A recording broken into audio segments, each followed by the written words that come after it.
Good afternoon. This is Jessica Augustson from Danville Public Library, and I am going to show you how to make headbands for nurses.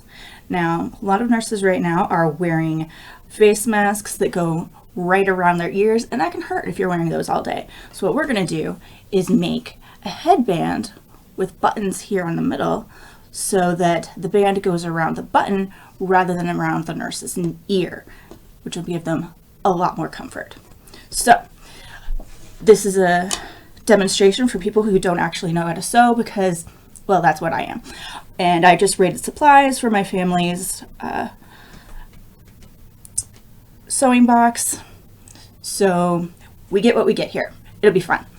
All right, first you need a headband, a clean one. And what you're gonna do is sew buttons onto it. Now these buttons are each about a ½ inch in diameter. So you can probably see here, about a ½ inch. You don't want to pick out buttons that are any smaller than that, but you do want ones that are matching. If you can find a button that's about 1 inch in diameter, that's probably the best, but I didn't have two matching ones, so we're going to stick with the ½ inch ones here. Okay, you also will need a needle. If you have a needle threader, that would be awesome. Unfortunately, I don't have one, so we're going to make it work without it.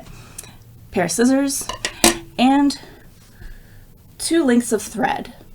Now, each of these are about 25 inches long, which is much longer than what you need, but it's what I found, so let's roll with it. Okay, so the first step is to figure out where your buttons need to go. We also need a pen. Cool. Okay, so you've got your headband. I want you to fold it in half.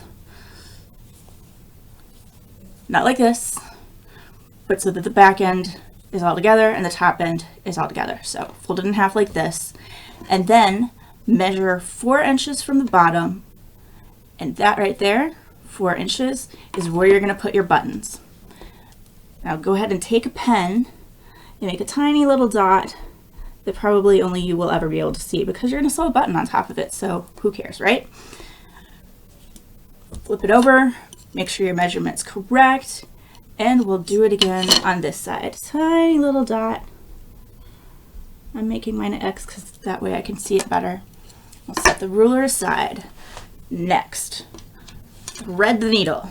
Again, if you have a needle threader, by all means, use it. I don't have one, so I'm going to do this the cheap and easy way, which is to, let's see, can you see this? You can't see this. Lick the end of the string so that it comes to a point, and thread the needle. Hey, look at that, I did it on the first try. So now that I've got my needle threaded on the opposite end of the thread, like I said, my thread's too long, but that's okay because we can always cut it to length at the end.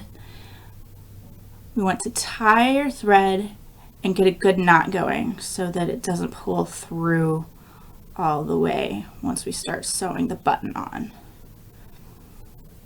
Now, one little knot is so small that you can't even see it with this camera.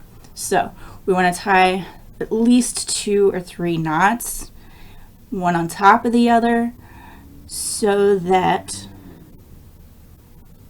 you can see them.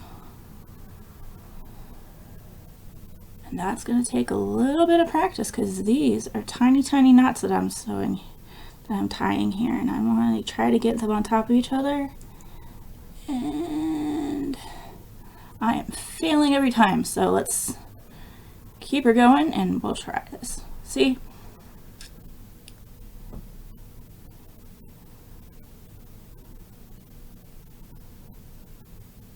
I got 2 on top of each other. Let's see if I can get a third. Make it a nice thick knot.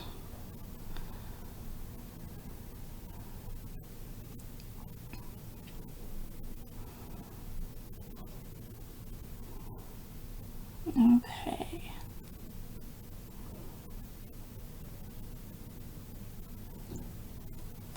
All right.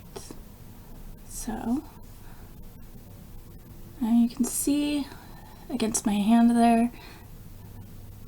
This dark bump is a knot. That's 3 knots thick, actually. Tied it 3 times to get it that way, but it actually took me like 6 tries in order to get that. So don't worry if you don't get it right away.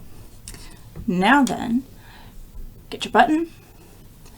You've already marked your spot.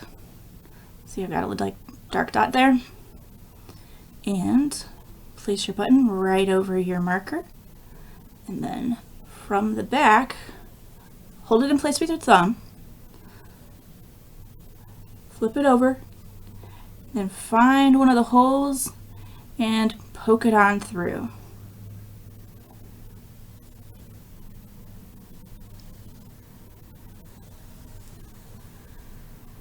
When it gets to that knot, it'll stay there. Don't tug too hard because you don't want to pull it through. Now if you've got a 4-hole button like I do, go across diagonally. It honestly doesn't matter, just pick a hole and punch through. But I like to do it diagonally. And then you're gonna pull it back through to the other end. There we go. And you just keep going.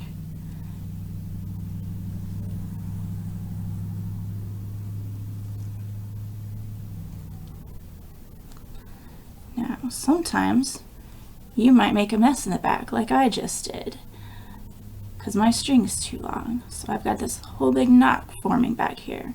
Just be gentle with it and continue to pull it on through.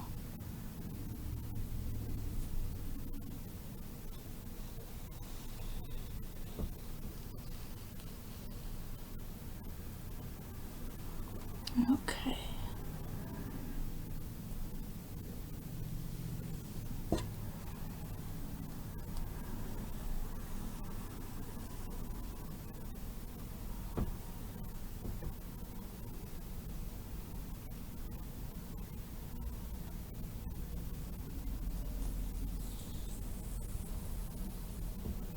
And honestly, this is all you need to do. Just sew the button into place.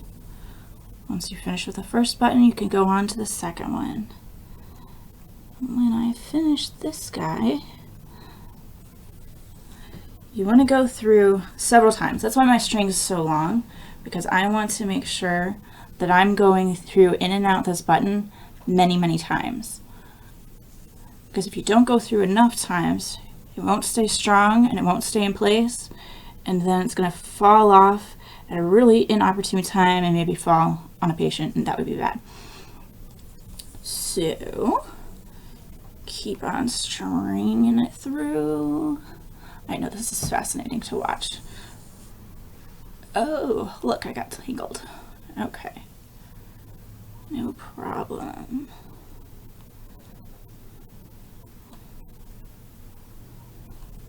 See, normally we'd have one of our expert sewers on staff do this, but they didn't have the video recording equipment, and I did, so you're stuck with me, Jessica, who has no idea how to sew outside of buttons. But if I can do this, you can do it, and it'll be awesome.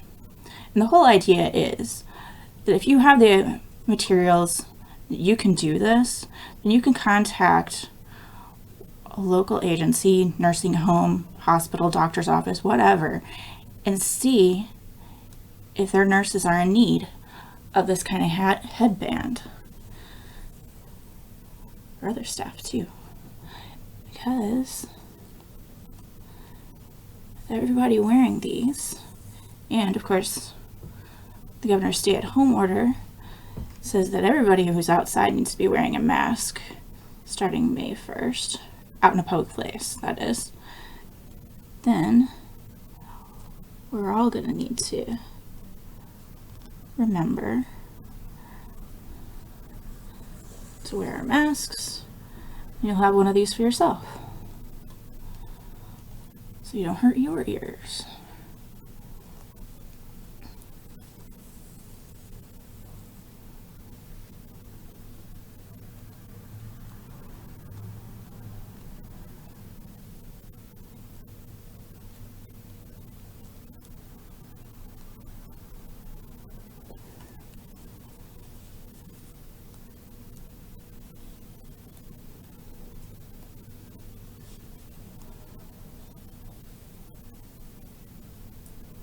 Okay.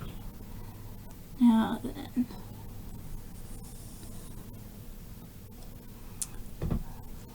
I've wrapped the button, rather I've sewn the button in place several times, so the string's pretty thick in every direction here.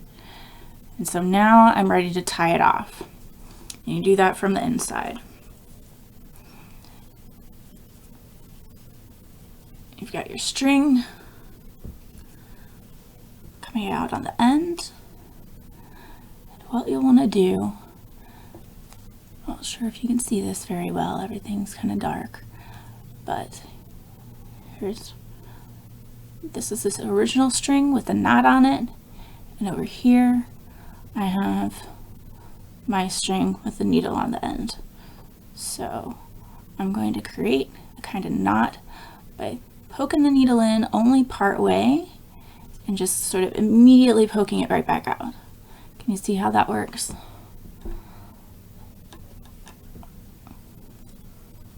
So I poke my needle in just a smidge and then right back out. Kind of like when you're pinning a button on your shirt.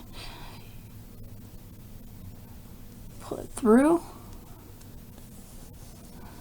Not all the way, but I've got a long string, so it's going to go for a bit. And then you want to draw your needle through so that you end up making a knot. Do that twice at least so that you feel it's nice and secure.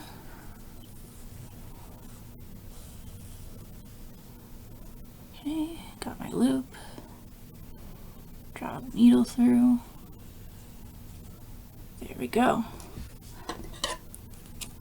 And then cut off the ends.